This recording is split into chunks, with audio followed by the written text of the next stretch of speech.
Hello everyone, welcome to Tech Tea with Ranjan, presented by Advait Education ANJ Exams and powered by Gate Academy। इस series में आप सभी students के लिए लेके आता हूं मैं एक नई जॉब की वैकेंसी का पूरा डिटेल। तो वैसे ही उसी सीरीज में आगे कंटिन्यू करते हुए आज की जॉब वैकेंसी का जो डिटेल है वो सीधे पहुंच रहा है आप तक right away from Madhya Gujarat Vij company limited.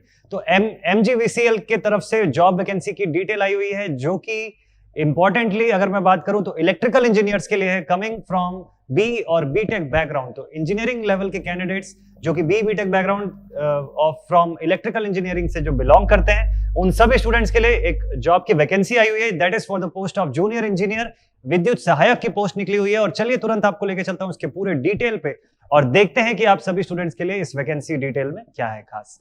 तो चलिए देखते हैं ये जो वैकेंसी का डिटेल आया हुआ है। जैसा कि इसकी ऑफिशियल नोटिफिकेशन में आप देख सकते हैं कि इसमें सबसे पहले तो आपको ये बताया हुआ है कि देखिए ये जो वैकेंसी जो है ना, ये directly for power distribution company के लिए आया हुआ है। गुजरात के पावर डिस्ट्रीब्यूशन कंपनी के लिए आया हुआ है, गवर्नमेंट के लिए, गवर्नमेंट की जॉब है, ये ऑब्वियस थिंग है। और जो डेट ऑफ एडवर्टाइजमेंट है आपका, यानी 21 जनवरी को आया हुआ है आपका ये वैकेंसी। आपकी फॉर्म फिलअप जो है वो भी एग्जैक्टली आपका स्टार्ट हो गया है राइट फ्रॉम 21 जनवरी 21 जनवरी, जो कि एंड अप हो जाएगा 14 फरवरी को शाम 6 बजे।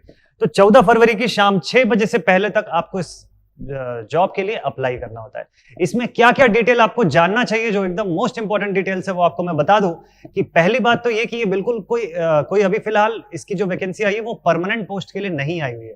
ये आपकी रिक्रूटमेंट होती है 5 साल के लिए। आप 5 साल के लिए रिक्रूट होंगे जब रिक्रूट होते हैं इसमें, तो ठीक है, ऑन द पोस्ट ऑफ विद्युत सहायक या जूनियर इंजीनियर, ठीक, जिसमें आपको उस पूरे 5 साल तक हर मंथ जो है वो हर ईयर के हिसाब से एक पे बैंड कैसा रहेगा आपका, कैसा रेम्युनरेशन पे होगा आपको पर मंथ, वो बताया हुआ है यहाँ पे। तो पहले साल जैसा कि आप देख पा रहे हैं 37,000 का रेम्युनरेशन आपको पे होगा हर मंथ। बाकी के आने वाले सालों में आपको 39,000 का जो रेम्युनरेशन है वो पे किया जाएगा फ्रॉम द कंपनी, ठीक है। आफ्टर दैट 5 इयर्स जब वो कंपनी डिसाइड करेगी आपको कि फाइनली रिक्रूट करना है या इनको अब आगे कंटिन्यू करवाना है, ठीक है, या परमानेंट जॉब आपकी जब होगी, तो इन दैट केस आपका पे स्केल तब वहां से बनेगा 45,400 से लेके 1,01,200 तक, ठीक है। तो ये उस कंडीशन की पे बैंड है। तो पहला चीज आपको एकदम क्लियर हो गया कि जॉब की कंडीशन किस टाइप की, किस तरीके की जॉब है। दूसरा चीज आपको क्लियर कर दूं, आपके माइंड में आ रहा होगा कि सर क्या सिर्फ गुजरात के जो रेसिडेंट्स है क्या ये सिर्फ उनके लिए है क्या? तो ऐसा बिल्कुल भी नहीं है। आप अदर स्टेट के रेसिडेंट्स हैं वो भी अप्लाई कर सकते हैं। तो बच्चे क्या होते हैं, 2-3 चीजें पूछते हैं मुझसे बार बार, तो मैं कोशिश करूंगा कि वीडियो में आपके क्वेश्चंस का आंसर कर चुका रहूं। तो डेफिनेटली आप अदर स्टेट के भी कैंडिडेट्स हैं तो भी you can apply on this particular job. लेकिन खास बात यह है कि जो गुजरात के जो लोकल रेसिडेंट्स हैं उनके लिए जो रिजर्वेशन है वो 60% का है। तो 60% ऑफ द सीट्स जो है वो रिजर्व रहेंगी उनके लिए, ठीक है, ये आपको पता होना चाहिए। दूसरा चीज, क्या लैंग्वेज की कोई इंपॉर्टेंस है क्या? मतलब क्या लैंग्वेज जानना कंपल्शन है क्या, कि हम लोग गुजराती नहीं आएगा तो हम इस पे नहीं अप्लाई कर सकते? तो ऐसा नहीं है। हाँ, आपको एक कमांड होना चाहिए अच्छा over the English and Gujarati language, ये कमांड होना जरूरी है। साथ ही साथ आपके रिटन एग्जामिनेशन में 10% होल्ड करेगा गुजराती लैंग्वेज प्लस उसका ग्रामर, ठीक है। तो ये इंपॉर्टेंट है, ये आपको इस लेवल पे आना चाहिए। लेकिन आपका जो पेपर होगा, जो क्वेश्चन पेपर जो आपका होगा जिसपे आप सॉल्व करेंगे पूरा, वो पेपर जो है वो इंग्लिश लैंग्वेज में होगा, ठीक है, इसको ध्यान रखिएगा। चलिए पूरा का पूरा डिटेल आपको बताता हूं मैं। इंपॉर्टेंट ये है कि ये पे बैंड मैंने आपको बताया। अब इसके बाद आप देखिए आपका क्वालिफिकेशन जो है इसमें जो मांगा हुआ है that is BTech from electrical engineering. Electrical के स्टूडेंट्स आपका होना जरूरी है, इलेक्ट्रिकल इंजीनियरिंग के बैकग्राउंड से, और 7th और 8th सेमेस्टर में आपका मिनिमम 55% का एग्रीगेट जो है वो बन रहा होना चाहिए। आगे बात करें एज क्राइटेरिया की, तो एज लिमिट आपको यहां पे बोला हुआ है 35 years for the unreserve category, लेकिन 40 इयर्स तक जाएगा along with all the reservations, ठीक है, फॉर द रिजर्व कैटेगरी। आप देख सकते हैं एज रिलैक्सेशन हर कैटेगरी के हिसाब से कैसे बताया हुआ है। फीमेल कैंडिडेट हैं तो डायरेक्टली 5 इयर्स का आपका जो एज रिलैक्सेशन है, और ऐसा करते करते अप टू 45 इयर्स के आसपास तक जाता है मैक्सिमम एज रिलैक्सेशन जो है, ठीक। वैकेंसी की बात करूं जिसका आप लोग वेट कर रहे थे, तो वैकेंसी देखिए टोटल कोई बहुत ज्यादा एकदम स्टारी फिगर तो नहीं है, but again it is 19 vacancies तो आई हुई हैं। तो चलो ठीक है, at least just for a start भी सही आप इस पे अप्लाई कीजिए, क्योंकि फ्यूचर में इसकी पोस्ट के बढ़ने के चांसेस हैं, वैकेंसीज के नंबर में और इंक्रीज होने के चांसेस हैं। तो डेफिनेटली इसमें लिखा भी हुआ है कि however in future more vacancies are likely to occur till 1 year from the announcement of result. तो डेफिनेटली आप पॉजिटिव रहिए इस चीज के लिए कि आगे भी सीट्स बढ़ने वाली हैं इसमें। लेकिन अभी फिलहाल जो 19 वैकेंसीज आपको दिया हुआ है वो किस कैटेगरी में डिवाइडेड है आप देख सकते हैं इसको, ठीक है। अच्छा, next thing, next important thing जो है फी स्ट्रक्चर, फी की बात कर लेते हैं। आप जो फॉर्म फिलअप करेंगे उसमें अगर आप अनरिजर्व कैटेगरी से हैं तो आपको 500 रुपीज का जो है वो पे करना होता है फॉर द ऑनलाइन एप्लीकेशन, और अदर कैटेगरीज के लिए यहाँ पे फी दिया हुआ है, लिखा हुआ है, ठीक है। आगे बात करें, भाई एप्लीकेशन तो आपको ऑनलाइन ही सबमिट करना है, ये तो उसकी बेसिक कंडीशन है। अब कुछ बच्चे ये पूछते हैं कि सर हम फाइनल ईयर अपीयरिंग है तो क्या हम अप्लाई कर सकते हैं क्या, फाइनल ईयर के अपीयरिंग बच्चे जो हैं वो अप्लाई कर सकते हैं क्या? तो ये ध्यान दीजिएगा कि रिटन एग्जामिनेशन के बाद आपका डॉक्यूमेंट वेरिफिकेशन का टाइम आता है, और डॉक्यूमेंट वेरिफिकेशन के टाइम में आपके पास आपका ओरिजिनल डॉक्यूमेंट्स होना चाहिए।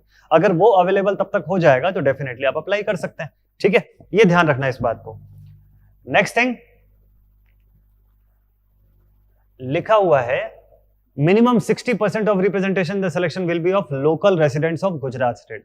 इसी की मैं बात कर रहा था, जिस रिजर्वेशन के लिए आप लोग क्यूरियस रहे होंगे कि सर रिजर्वेशन इसमें जो लोकल कैंडिडेट्स हैं उनके लिए कितना है, तो देखिए यहाँ पॉइंट नंबर 8 पे साफ लिखा हुआ है minimum 60% representation in selection will be of local residents of Gujarat state as per that particular norm, ठीक है।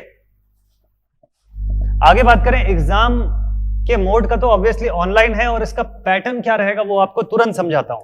इसका पैटर्न क्या रहेगा आपके पेपर में, क्या एक्सपेक्ट कर सकते हैं किस तरीके से।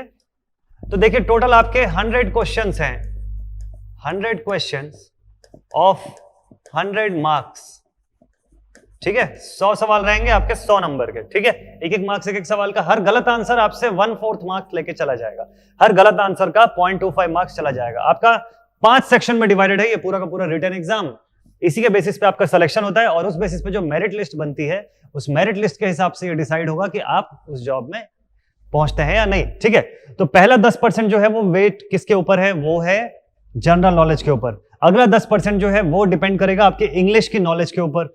बाकी के 10% जो है वो कंप्यूटर नॉलेज और गुजराती लैंग्वेज एंड ग्रामर के ऊपर डिपेंड कर रहे हैं। और टोटल एंटायर 60% मार्क्स जो है आपका वो डिपेंड कर रहा है, ये एंटायर 60% मार्क्स जो है वो आपका टेक्निकल पोर्शन के ऊपर डिपेंड कर रहा है। दैट मींस आपके इलेक्ट्रिकल इंजीनियरिंग के सिलेबस से जो क्वेश्चन आएंगे वो 60%, या सीधे बोलना चाहिए 100 क्वेश्चन है तो उस हिसाब से उसमें से 60 क्वेश्चन जो है वो इलेक्ट्रिकल इंजीनियरिंग से रहने वाला। अब इलेक्ट्रिकल इंजीनियरिंग में भी, उसमें भी आपको कहां से एक्सपेक्टेशन होना चाहिए ज्यादा क्वेश्चंस का, तो आप देख सकते हैं यहाँ पे लिखा हुआ है कि ये टॉपिक्स क्या क्या इंक्लूड करेंगे। तो जैसे कि आप देख सकते हैं स्विच गियर एंड प्रोटेक्शन का पार्ट हो गया, डिस्ट्रीब्यूशन का पार्ट हो गया, है ना, एनसीईएस का पार्ट हो गया, नॉन कन्वेंशनल एनर्जी सोर्सेज का पार्ट हो गया, है ना, मेजरमेंट्स का है, पावर। तो बेसिकली अगर मैं एकदम इन जनरल भी अगर मैं बात करूं तो पावर सिस्टम एनालिसिस का पार्ट जो है वो आपको बहुत अच्छे से प्रिपेयर करना चाहिए। इंस्ट्रूमेंटेशन का पार्ट थोड़ा सा अच्छे से प्रिपेयर करना चाहिए, है ना। पावर इंजीनियरिंग से रिलेटेड जो भी पोर्शन है वो आपको बढ़िया से आना चाहिए, क्योंकि चूंकि डिस्ट्रीब्यूशन कंपनी है तो डेफिनेटली इसकी जो सब्जेक्ट की चॉइसेस होंगी वो इस तरीके से वेरी करती हैं, ठीक।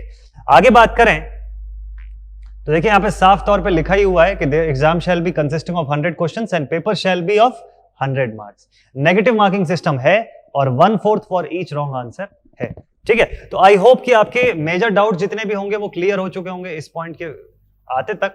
और आगे अगर मैं बात करूं नेक्स्ट और कुछ चीजें जो आपको याद में रखनी चाहिए या जो इंपॉर्टेंट है आपके लिए, तो आप देख सकते हैं ऑनलाइन आपका जो है जो फॉर्म आपको फिलअप करना है वो ऑनलाइन ही फिलअप करना है। ऑफिशियल वेबसाइट पे आप जाएंगे और वहां से ऑनलाइन फिलअप करेंगे। ध्यान रखना इस बात का है कि 14 फरवरी लास्ट डेट है आपके फॉर्म फिलअप की, तो उससे पहले हमको फॉर्म फिलअप कर लेना है, ठीक है, ये मोस्ट इंपॉर्टेंट है।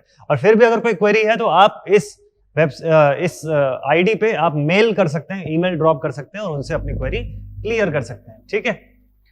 बाकी देखिए ये सारी सब डॉक्यूमेंट्स, इनकी अटेस्टेड कॉपी जो है वो रिक्वायर्ड है कब, जब रिटन एग्जाम आपका क्वालिफाई हो जाएगा और आपको डीवी के लिए जब बुलाया जाएगा, इन दैट केस आपके पास ये सारे डॉक्यूमेंट्स होने चाहिए, ठीक है। इसीलिए इंपॉर्टेंट है कि जो फाइनल ईयर के बच्चे हैं ना, जो फाइनल ईयर अपीयरिंग है या जिन्होंने एग्जाम दिला दिया और रिजल्ट अवेटेड है, वो देख लें कि उनका जो रिजल्ट है वो कब तक आ जाएगा। ओरिजिनल अटेस्टेड के फॉर्म में आपको रखना होगा वहां पे, ठीक है। So this was all about this particular vacancy. I hope कि ये वैकेंसी आपके काफी काम आएगी और आप इसमें आगे ऑप्ट करने वाले होंगे, ठीक है। तो ऐसे ही किसी नई वैकेंसी के साथ किसी नए वीडियो में आप सभी स्टूडेंट्स के साथ फिर से मिलूंगा मैं, फिर कुछ एक अच्छा वैकेंसी का न्यूज आप सबके लिए लेके आऊंगा। Till then stay connected and stay motivated. Thank you very much students.